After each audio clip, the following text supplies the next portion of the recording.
Maya, she whispered, I'm not well. I'm on my way to the hospital. There was a pause on the other end. Welcome to one last page. In the heart of the city lived Alina, a woman who seemed to have it all. At 60, she radiated elegance and joy, her life a beautiful tapestry woven with love and success.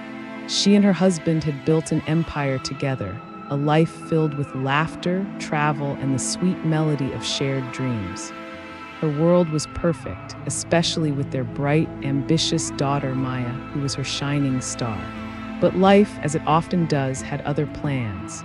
A sudden illness took her husband, and just like that, the vibrant colors of Alina's world faded to gray. Shortly after, Maya, now 22, left for a prestigious university in another city, chasing her own dreams. The grand house, once filled with warmth and conversation, fell silent. The silence was deafening. Alina felt adrift, a ship without a rudder.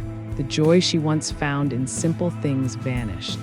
She stopped cooking the elaborate meals her husband had loved. Her designer wardrobe collected dust as she lost interest in dressing up. Invitations from friends went unanswered, left to pile up on the mahogany desk. Her reflection in the mirror was a stranger, her eyes holding a deep, lingering sadness. Life had lost its flavor, its purpose. One afternoon, seeking an escape from the suffocating quiet of her home, Alina found herself wandering aimlessly through the city streets. The usual hustle and bustle was just noise until a sound cut through the chaos. It was music, a soulful melody played on a worn-out guitar. She followed the sound to a street corner and saw him. A young black man, probably around her daughter's age, sat on a milk crate, his clothes torn and faded. But his face was alight with a smile that could rival the sun. He was lost in his music, pouring his entire being into every note, his happiness infectious and pure. Alina found a nearby bench and just sat, listening. The music washed over her, and for the first time in months, she felt a crack in the wall of grief she had built around her heart. When he finished his set, he packed up his meager belongings. On an impulse, Alina approached him. That was beautiful, she said, her voice a little rusty from disuse.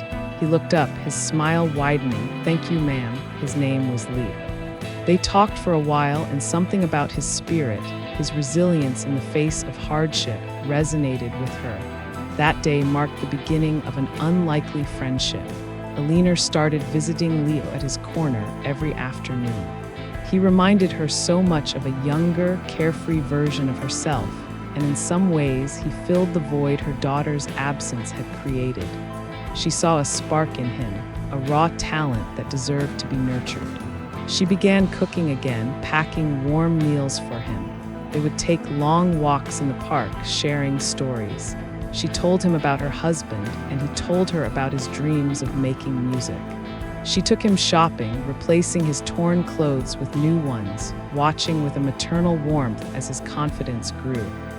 Leo brought laughter back into her life, and in return, she gave him a sense of stability and care he had never known. One evening, a sharp pain shot through Alina's chest. It was sudden and terrifying. She collapsed, managing to grab her phone. Her first thought was Maya. She dialed her number, her breath coming in ragged gasps. Maya, she whispered, I'm not well. I'm on my way to the hospital. There was a pause on the other end. Mom, I can't. Maya's voice was stressed. I have my final exams tomorrow. It's really bad timing. Can you call a friend? The line went dead. The words hit Alina harder than the pain in her chest. A profound loneliness washed over her. Her next call was to Leo. He answered on the first ring. Without a moment's hesitation, he rushed to the emergency room. He stayed by her side, holding her hand, fetching her water, and talking to the nurses. He was the one who made sure she was not alone.